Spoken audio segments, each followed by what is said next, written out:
Okay folks, Mr. Bob here again. Today I want to discuss raking. Okay? Let's just use a little bottom of the keyway tension here. Now we're going to use, for this situation, a wave rake. Okay? You notice it has 3 humps on it there.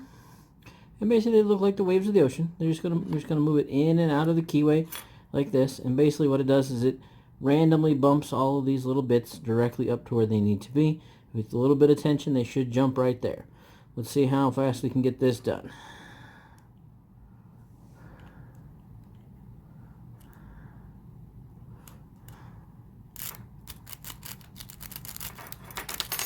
It's just that easy, folks.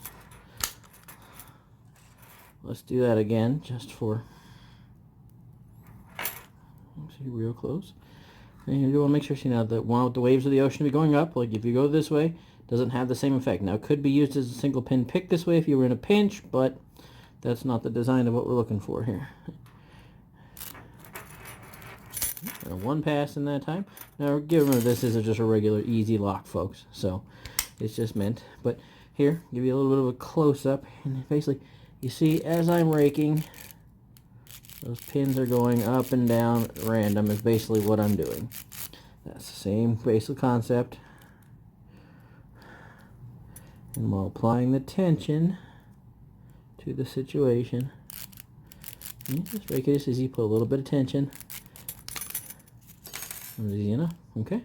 And that's raking with a standard wave rake, sometimes called a Bogota.